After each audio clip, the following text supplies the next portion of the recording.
తరఫున ఇది మా డిమాండ్ అండి, ఏ ప్రభుత్వానికైనా చెప్తున్నాం ఇది. రైట్. ఎస్ వెంకటేష్ గారు. ఎస్ వస్తాను రామాదేవ్ గారు మళ్ళీ. వెంకటేష్ గారు, సో ఏం కనిపిస్తుంది ఇప్పుడు జనరల్గా పార్టీలు అంటే డెఫినెట్గా ఒకరిపై ఒకరు ఇవన్నీ కామన్గానే కనిపిస్తాయి బయట ప్రచారంలో కావచ్చు. ఇప్పుడు గతంలా కాదు, ఈ రోజు చెప్తే రేపు వచ్చే రోజులు కాదు ఇవి. అక్కడ ఏం జరుగుతుందో అరచేతిలోనే ప్రతి ఒక్కరు చూసి నాయకుల కంటే స్పీడ్గా ప్రజలు అనలైజ్ చేస్తున్నారు. సో ఈ నేపథ్యంలో అసలు ప్రధానంగా దృష్టి పెట్టాల్సిన అంశాలంటే ఏం చెప్పుకోవాలి? ఇప్పుడు సంక్షేమంతో పాటు అభివృద్ధి కీలకం అనేది ప్రతి ఒక్కరు కూడా ఖచ్చితంగా ఒప్పుకోవాల్సిన విషయమే. కానీ ఏం చేయబోతున్నారు, వచ్చిన తర్వాత ఎలా తీసుకొస్తారు, నిధులు ఎక్కడి నుంచి వస్తాయి, పెట్టుబడులు ఎలా రప్పిస్తారు, రాష్ట్రంలో ఏం చూపించి ఇతర దేశాల వాళ్ళని ఆకర్షిస్తారు, ఇవన్నీ కీలక అంశాలు కదా. వీటిపై దృష్టి పెట్టాల్సిన అవసరం ఎంతవరకు ఉంది? సో ఎలా చేస్తే ముందుకెళ్ళే అవకాశం ఉంది? ఎస్, మేడం గారు చాలా కరెక్ట్ గా చెప్పారండి. 25 సంవత్సరాల సుదీర్ఘమైనటువంటి ఒక రాజకీయ ప్రణాళికను వేసుకుని జనసేన పార్టీ ముందుకు వచ్చింది.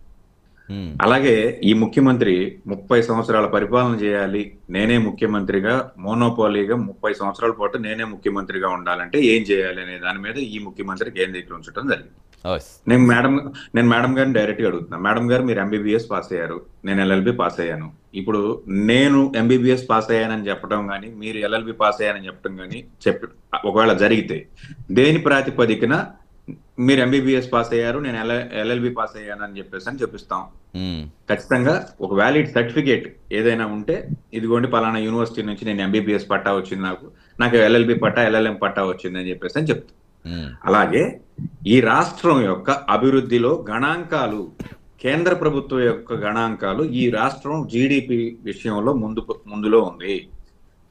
జిఎస్టి వసూళ్ల విషయంలో మన వైఎస్ఆర్సీపీ అధికార ప్రతినిధి గారు చెప్పినట్లు ఈ దేశంలో ఆంధ్రప్రదేశ్ అగ్రగామిగా ఉన్నదనే దాంతో నేను ఏకీపించను.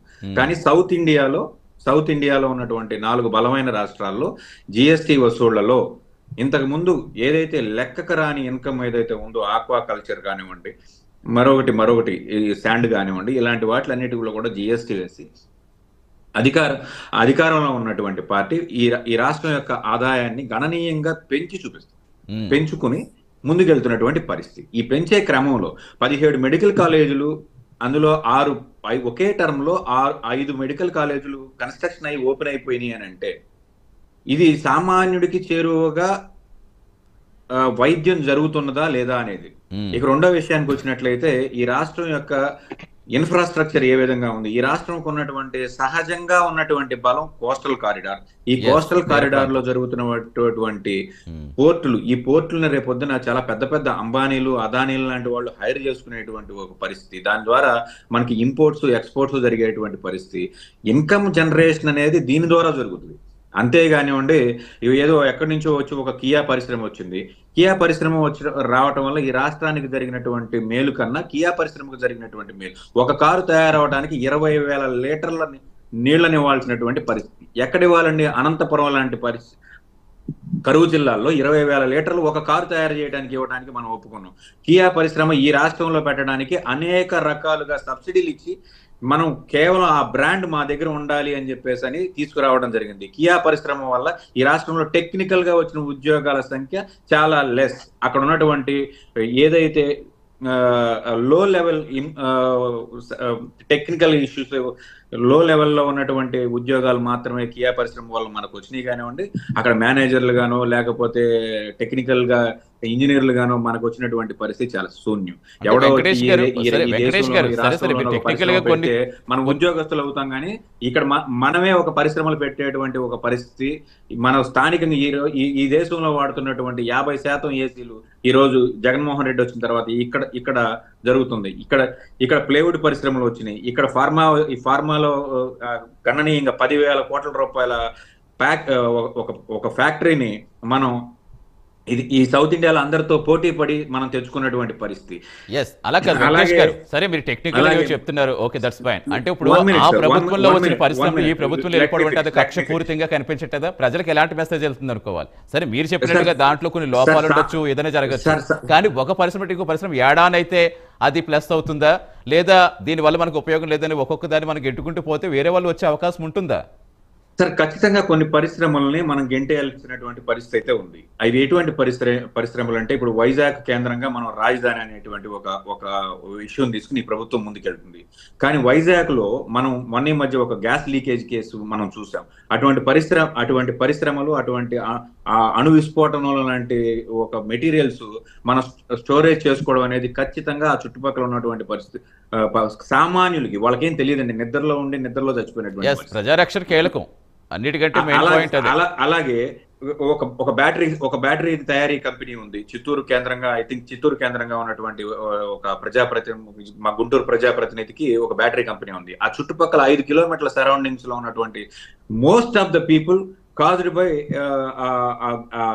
బ్యాటరీ ఎసెన్స్ వాళ్ళ బాడీలోకి వెళ్ళిపోయి వాళ్ళ తాగే నీటిలో కలుషితం అయిపోయి వాళ్ళందరికీ కూడా క్యాన్సర్ వచ్చిన అదే వెంకటేష్ గారు, దానికి ప్రత్యామ్నాయం చూడాల్సిన అవసరం ఉందా, మొత్తానికి దాన్ని క్లోజ్ చేయాల్సిన అవసరం ఉందా? అది సార్ ఇప్పుడు పారిశ్రామికవేత్తలు ఎప్పుడు కూడా హైడ్ అండ్ సీక్ పాలసీనే వాడతారు, కానీ నేరుగా ప్రజల కోసం వాళ్ళ ఆ సాలిడ్ వేస్టేజ్ ని తీసుకెళ్లి దాన్ని అధికంగా ఖర్చు పెట్టి దాన్ని చేయాల్సినటువంటి ఒక పనులు ఇవి కూడా వాళ్ళు చేసే పరిస్థితి కాదు సార్. దీని మీద సమగ్రంగా మనకి ఒక వ్యవస్థ ఉండాలి. ఆ వ్యవస్థ చాలా బలంగా ఉండాలి.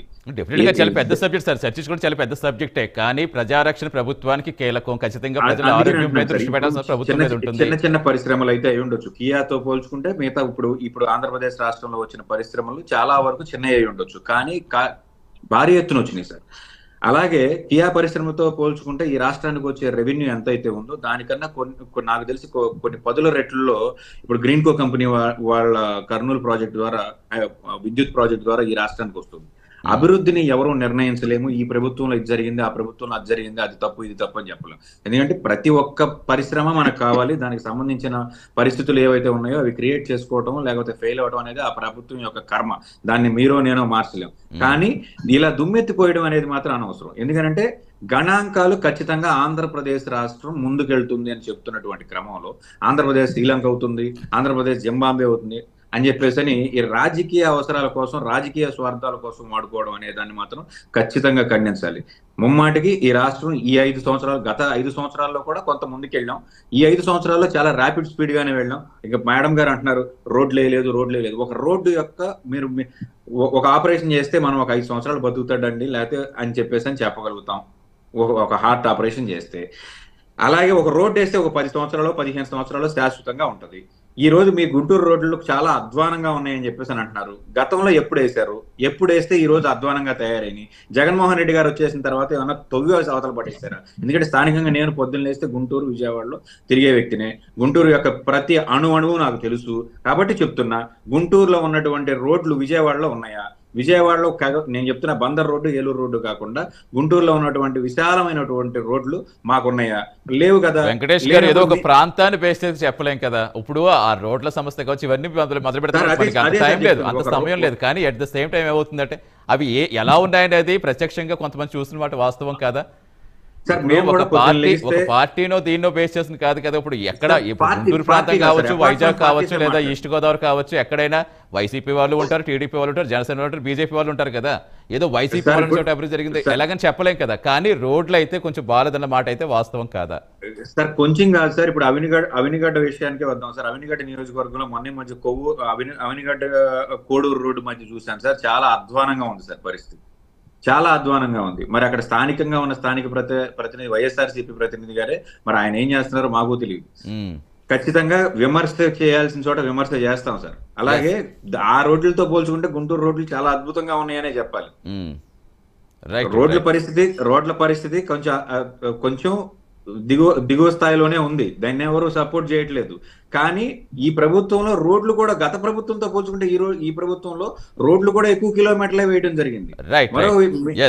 వెంకటేష్ గారు సమయభావం అవుతుంది. చెప్పదలుచుకున్నాను. మోహన్ రెడ్డి గారు ఫైనల్ కంక్లూడ్ చేయండి. మోహన్ రెడ్డి గారు, ఇప్పుడు రమా గారు అంటున్నారు మేము అబద్ధాలు చెప్తున్నాము, వాళ్ళు అబద్ధాలు చెప్పరు అంటున్నారు. నేను ఆమెను వ్యక్తిగతంగా అనడం లేదు, అబద్ధాలు చెప్పినారని. ఆమె వ్యక్తిగతంగా చెప్పినారు. ప్రజలు అధ్వానంగా ఉంది, ఈ సంక్షేమ కార్యక్రమాలు ఇవ్వడం వల్ల మేలు జరగలేదు అని అనుకుంటున్నారని ఆమె అంటుంది. సరే, నేనేమంటున్నానంటే మీరు మళ్ళీ ఇదే తప్పులు చేస్తారు కదా, మరి అంత 4 ఇంతలు మేము ఇచ్చేటప్పుడు మీరు ఎన్ని తప్పులు చేస్తారు, మీరు ఎన్ని అప్పులు చేస్తారు, ఈ అప్పులని ఎట్లా మీరు సృష్టిస్తారు, సంపదలు సృష్టిస్తారు, అది మీతో చేత కాదు, మీరు చెప్పలే. రెండోది వచ్చేసి రాజధాని గురించి పదే పదే చెప్తున్నారు. రాజధాని గురించి రాష్ట్ర ప్రజలకు పెద్ద అవసరం లేదు. ప్రతి గ్రామంలో ఒక రాజధాని లాగా పెట్టారు, 72 గంటల్లో వాళ్ళ సమస్య పరిష్కరిస్తారు.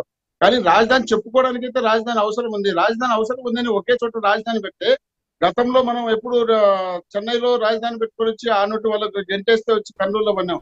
కర్నూలులో ఉన్న రాజధాని గెంటేసి వస్తే హైదరాబాద్ లో పడినాం. హైదరాబాద్ లో ఉన్న రాజధాని గెంటేస్తే మళ్ళీ ఇక్కడ వచ్చి పడినాం.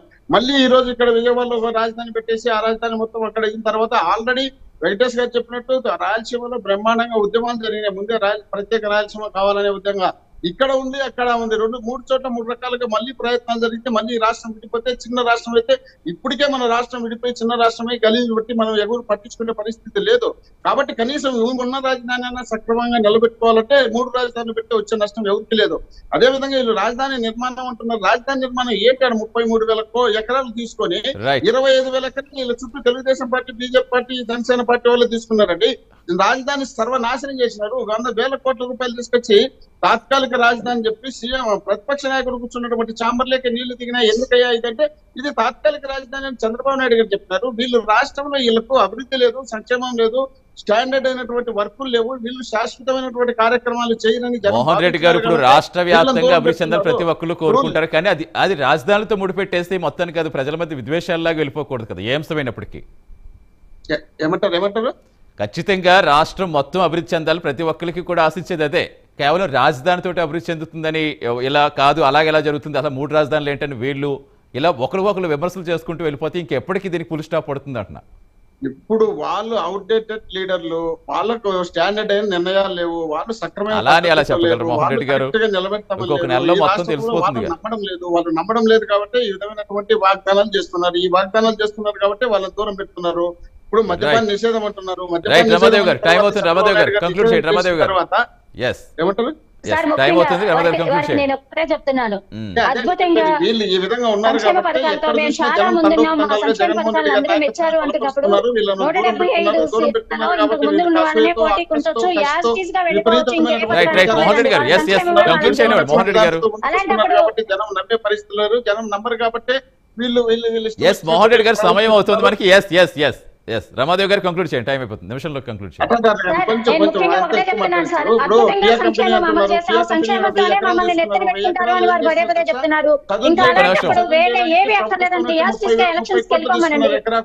కూటమి అంటున్నారు. కూటమి గురించి మనకెందుకు, మీకెందుకు, నాకెందుకు అంటే అది మా నాయకులు చూసుకుంటారు, వాళ్ళకి తెలుసు ఏది చేస్తే బాగుంటుందో.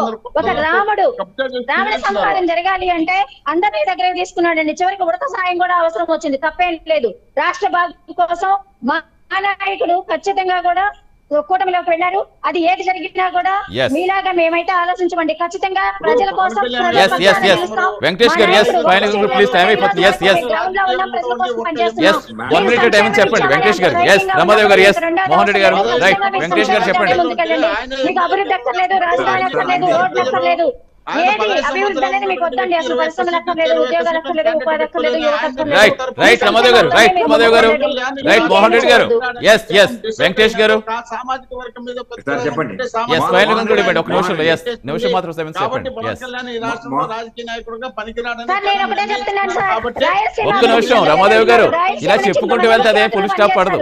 రాయలసీమ అభివృద్ధి చెంది మోహన్ రెడ్డి గారు మీరు కంటిన్యూగా మాట్లాడుతూనే ఉన్నారు. కంటిన్యూగా మీకు ఎంత సమయం ఇచ్చిన కంటిన్యూగా మాట్లాడుతున్నారు. మోహన్ రెడ్డి గారు పరిశ్రమలని అందరూ వికేంద్రీకరణ చేయండి, తప్పకుండా అన్ని చోట్ల అభివృద్ధి చేయండి. మేము ఇక్కడే అభివృద్ధి జరగాలని కోరుకోవట్లేదండి, రాజధాని దగ్గరే అభివృద్ధి జరగాలని కోరుకోవట్లా.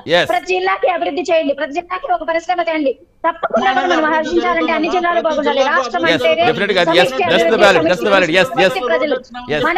వెంకటేష్ గారు ఫైనల్ కంక్లూడ్ చేయండి, టైం అవుతుంది. క్లోజ్ చేద్దాం. వెంకటేష్ గారు మేడం గారు చెప్పినట్లు మేడం రామాయణం చెప్తే వైఎస్ఆర్సీపీ వాళ్ళు మహాభారతం చెప్తారు.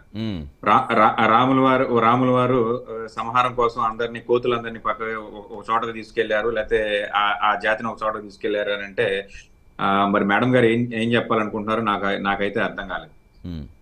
అపార్ట్ ఫ్రమ్ పాలిటిక్స్ ఖచ్చితంగా ఈ రాష్ట్రం గణాంకాల విషయంలో కానివ్వండి, అభివృద్ధి విషయంలో కానివ్వండి, సంక్షేమం విషయంలో కానివ్వండి ముందు వరుసలోనే ఉంది. సౌత్ ఇండియాలో ఖచ్చితంగా ముందు వరుసలోనే ఉంది. ఇక రిమైనింగ్ ఏదైతే ఐటీ సెక్టార్లో కానివ్వండి, గతంలో లేనటువంటి ఐటీ సెక్టార్ మన రాష్ట్రంలో ఐటీ సెక్టార్ చాలా తక్కువ. కాకపోతే మేజర్ ఇక్కడ mass production of IT related education మాత్రం ఇక్కడ చాలా భారీ ఎత్తున జరుగుతుంది. ఈ రాష్ట్రంలో ఈ దేశంలో ఎక్కడ ఐటీ ఉన్నా కానీ అక్కడ ఒక తెలుగువాడో లేకపోతే తెలుగు ఇంజనీరో ఉండేటువంటి ఒక పరిస్థితి. కాబట్టి మన దగ్గర ప్రొడక్షన్ విద్యా వ్యవస్థ చాలా పటిష్టంగా ఉంటుంది. ఆంధ్రప్రదేశ్ అంటేనే విజయవాడ అంటే విద్యలవాడ అని చెప్పేసి అని ఒక పేరుంది.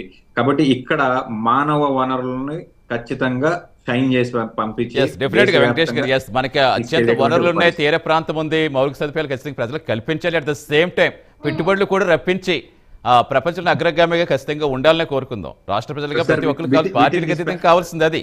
డెఫినెట్ గా ఎన్నికల సమయంలో ఈ విమర్శలు ప్రతివిమర్శలు కామన్ గా ఉంటాయి. సార్ నేనేం చెప్పదలుచుకున్నానంటే within the span of 5 years లోటు బడ్జెట్ తో మొదలైనటువంటి కేవలం 100 కోట్ల రూపాయలతో మొదలుపెట్టినటువంటి ఒక పరిపాలన, ప్రత్యక్షంగా